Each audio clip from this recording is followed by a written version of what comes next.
page 4? Yeah.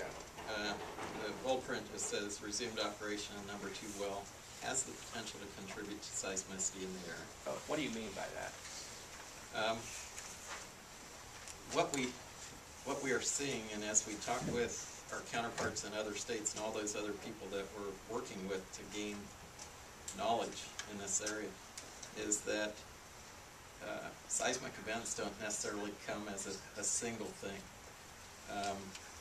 Once you have an induced seismic event, there's very real potential that you can have additional seismic events, induced seismic events. And although nobody can say for sure, there is a potential that the magnitude of those seismic events can increase. We saw that in the North Star 1.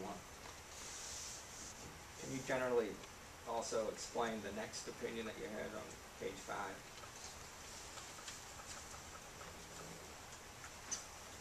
Yeah, the next opinion is continued seismicity has the potential to pose health and safety risks to the general public.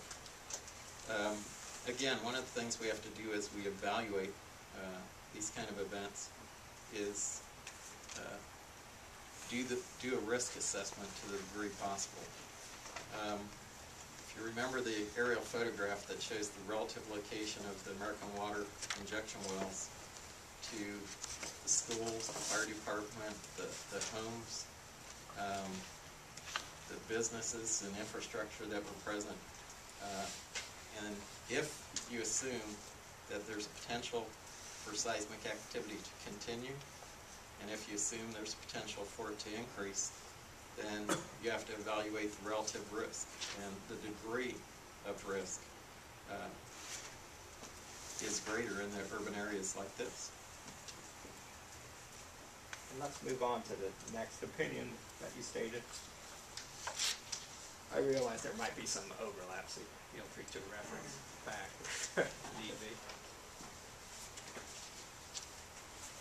Okay, in summary, this next section is saying that it's the division's opinion, my opinion as chief, that the injection operations at this well should not resume, at least until the division has an opportunity to complete creating a set of guidelines, a set of review criteria. The review criteria will be many, and they won't necessarily apply to every location, but we need scientific criteria. We need to establish those in guideline. We need to implement those. We need to fully follow through with the implementation of those in each situation like this. That criteria needs to include risk assessment. Risk assessment, like I've already discussed on a few of these photographs. The relative potential for additional activity. We're in the process of trying to develop those criteria. We're not there yet. Back in September of 2013, I approached the executive director of the Interstate Oil and Gas Compact Commission, which is a commission of state governors for oil and gas producing states. Ohio is a member state. I represent our governor in that organization. And I also approached the executive director of the Groundwater Protection Council. That's a national organization where states that run injection programs are for the most part members of that organization. And it's probably the leading organization for groundwater protection and injection activities in general. So I approached both those directors and asked them if they would help me get a group going through what they have as a States First initiative.